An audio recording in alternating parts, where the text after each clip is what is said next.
All right, folks, let's go over what happens with our angle pair relationships and when we have parallel lines. It's very simple, very basic, very straightforward. First off, corresponding angles. We learned last section what corresponding angles are. Now, if my lines are parallel, simply corresponding angles are congruent. So you can see here in this diagram, angle 1 is congruent to angle 3, angle 2 is congruent to angle 4, 5 is congruent to 7, and 6 is congruent to 8. Now notice all of the red angles, they're all the same, and all the blue angles are all the same. So when we solve for angles in parallel lines, you essentially have two different angle measurements. Notice alternate interior angles are also congruent. So 1 is congruent to 3, and angle 2 is congruent to angle 4. Consecutive interior angles are not congruent. They are supplementary. Now, if you recall back in the last section, I had a different name for consecutive interior angles. What did I call them? Who remembers? I called them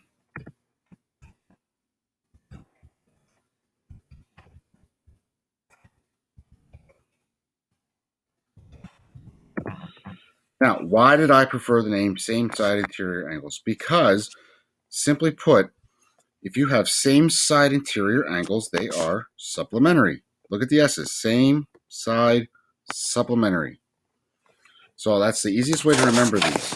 Same side interior angles are supplementary. Scrolling through here now, alternate exterior angles are also congruent. So angle 5 is congruent to angle 7, and angle 6 is congruent to angle 8. Now, none of the books that I've ever used ever mention these, but these do pop up sometimes. These do exist. Oh, my cat box. There we go.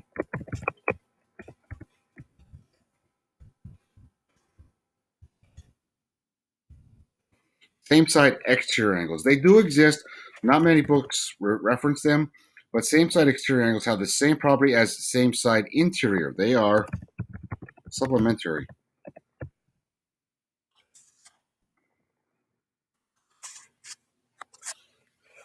This is a pretty basic and straightforward theorem right here.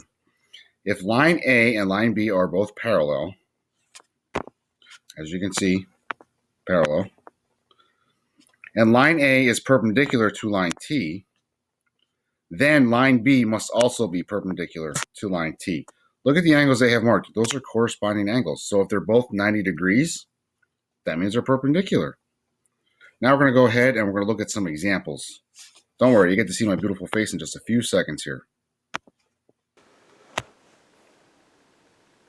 So, starting with example 1, which I drew right here on this board.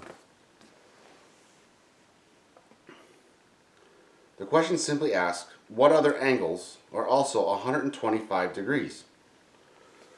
Well, we just learned our angle pair relationships. So, here is 125 degrees. 125 degrees corresponds to angle 7. Since we just learned corresponding angles are congruent, angle 7 is also 125 degrees. We also learned that alternate interior angles are congruent. So what is alternate interior to the 125? That would be angle 5. So angle 5 is also 125 degrees. Angle 5 now corresponds to angle 1. So angle 1 is also 125 degrees.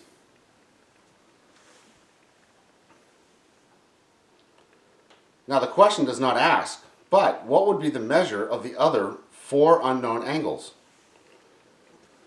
Since 125 degrees and angle 2 form a linear pair, simply take 180 minus 125, and angle 2 is now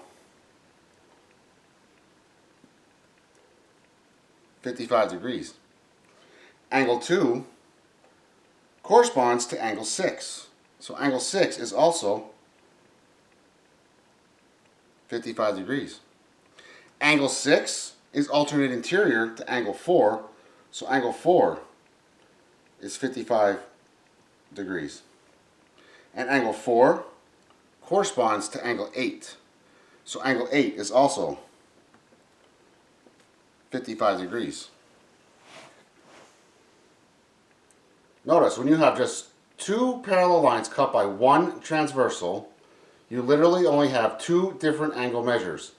Four of them in this example are 125 degrees, and the other four were 55 degrees. Now let's take a look at example 2.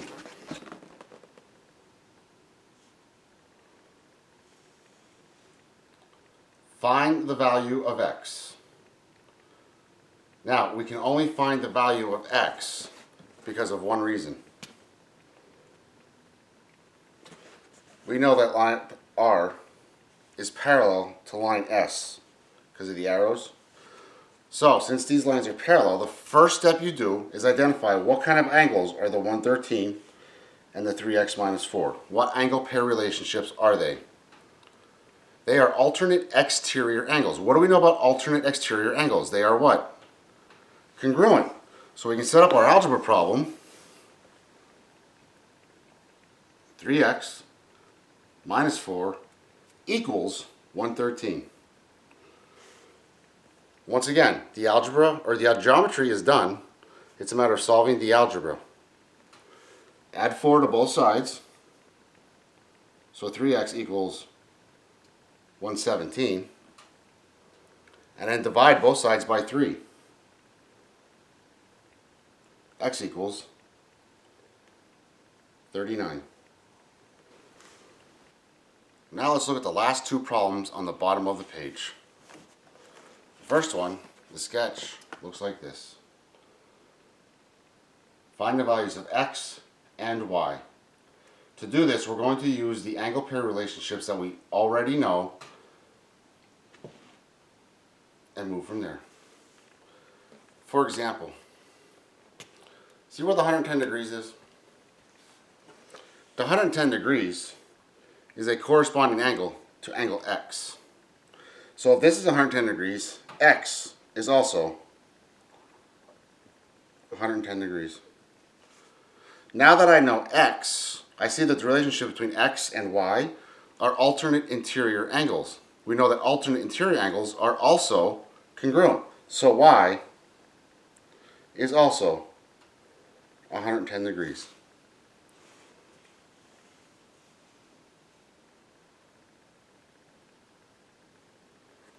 Look at the problem right next to that. Very similar. Again, find the values of both x and y.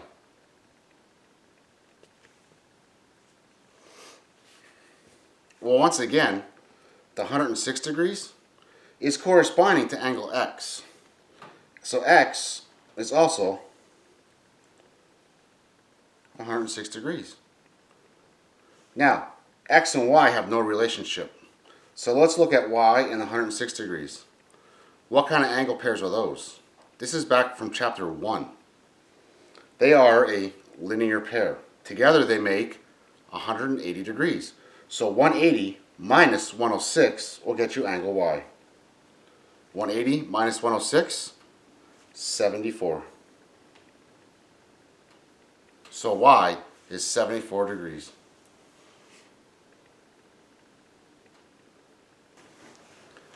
So we have two more examples on solving for x when dealing with parallel lines. And then we're going to do something that's everybody's favorite. The next example, please excuse my crude drawings. Solve for x. So once again, the first thing you want to do is identify what angle pair relationship are they. What is the relationship between these two angle pairs? They are alternate interior angles. If they are alternate interior angles, they are what to each other? Congruent. So, x plus 15 equals 80. Very simple algebra problem. Subtract 15 from both sides and you're done. So x equals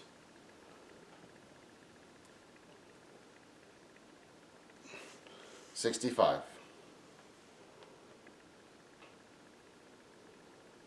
the problem right beneath that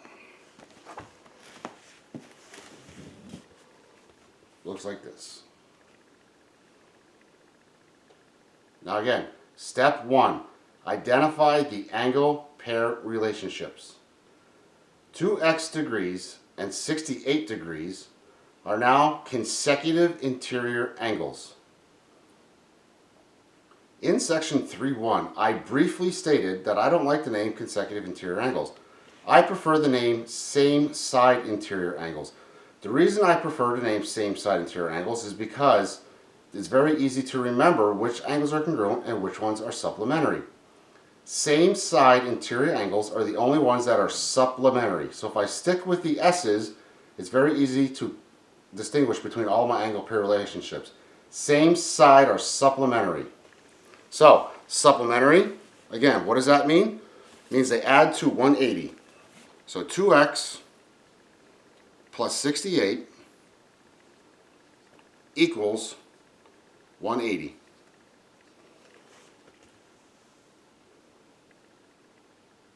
Solve.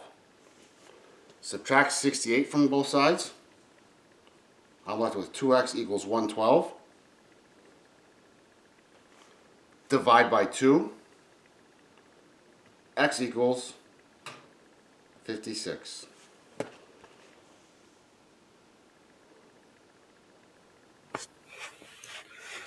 Okay, let's take a throwback to chapter 2 and everyone's favorite. Proofs. Given that P is perpendicular to line Q and line Q is parallel to line R, I want to prove that line P is in fact perpendicular to line R.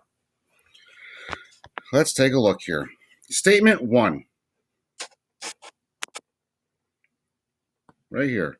P is perpendicular to Q. Why is P perpendicular to Q? That is given. I just lost my word.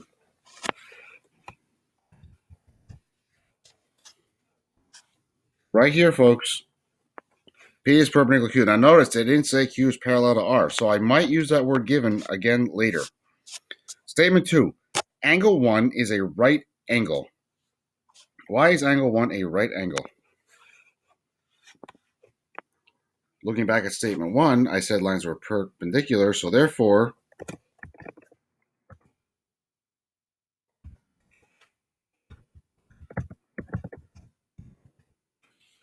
that's by definition of perpendicular. So if angle 1 is a right angle, moving on to statement 3, angle 1 is 90 degrees. So if 1 is a right angle, that means it's 90 degrees. Well, if that means its definition of a right angle. Q is parallel to R. There it is. Look right here, folks.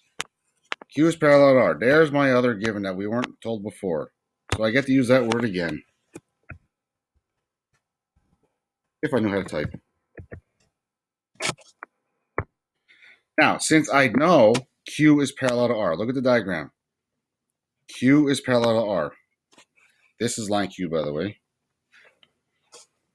Line Q is parallel to line R. Well, if line Q is parallel to line R, what kind of angles are angle 1 and angle 2? They're congruent because they are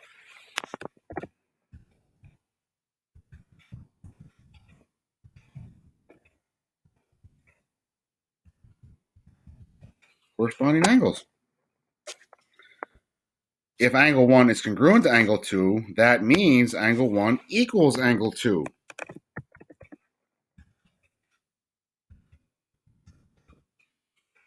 That's the definition of congruent. Now, this is the one where some people get confused one with the other. The measure of angle 2 equals the measure of 90 degrees. Well, angle 2, looking back at the previous statement, also equals angle 1. And then going back up to statement 3, angle 1 equals 90 degrees. So if angle 1 equals 90 degrees and angle 1 equals angle 2 must equal 90 degrees. That is technically the transitive property. So if 2 is 90 degrees, that means 2 is a right angle. So that is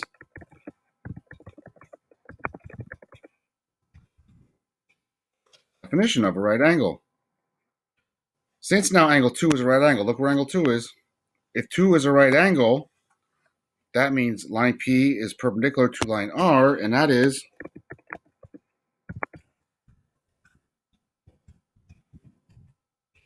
the definition of perpendicular. There you go, folks. There's your proof using parallel lines.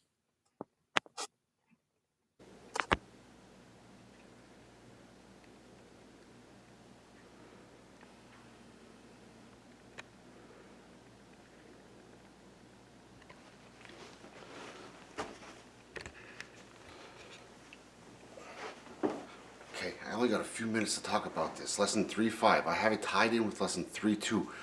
My kids are taking a nap, so we gotta get through this quickly. Listen, 3.5 is just like 3.2.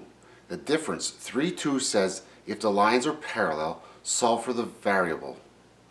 3.5 says what is the value of the variable that will make the lines parallel. So we want to make the lines parallel. 3.2, they gave us parallel lines. 3.5, they want us to make them parallel by finding the correct value of x. So we're going to set these up exact same way we did with lesson 3.2. So I have here 11x minus 25, and here I have 7x plus 35. What kind of angle pairs are these? We set them up the same way. These are alternate exterior angles. So we know that alternate exterior angles are in fact congruent. So we set them equal to each other. So 7x plus 35 equals 11x minus 25. Okay, geometry's over. This is algebra. You know how to do this. Solve for the variable. Subtract 7x from both sides.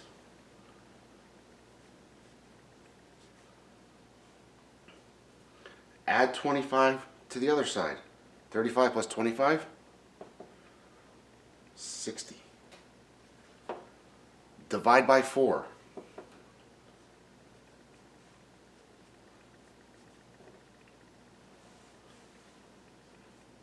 Now, they didn't say solve just for the variable. They said what is angle ZYN? So we have to plug it back in. 7 times 15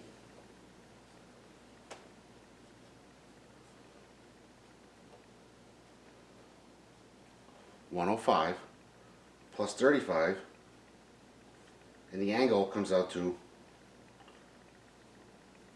so our final answer is 140 degrees. Shh, they're still sleeping. You can still check your work. You can plug it in up here.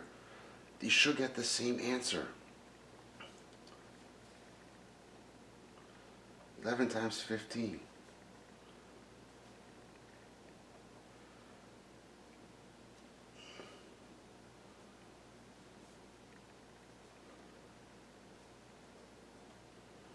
$165 minus 25.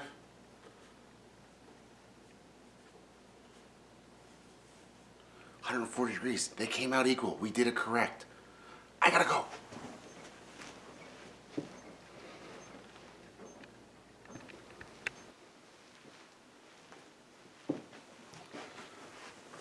False alarm. Still asleep, which means we have time for one more problem. The last problem in the notes. Same principle. First, identify what angle pair are they. Notice where the arrows are pointing. This angle and this angle. What kind are they? They are alternate exterior angles. So alternate exterior angles are congruent. So set them equal to each other. 9x minus 21 equals 7x minus 3. Set it up, solve it. It's just algebra, folks. 2x equals, add 21, negative 3 plus 21. Watch your positive negative numbers. Divide by 2.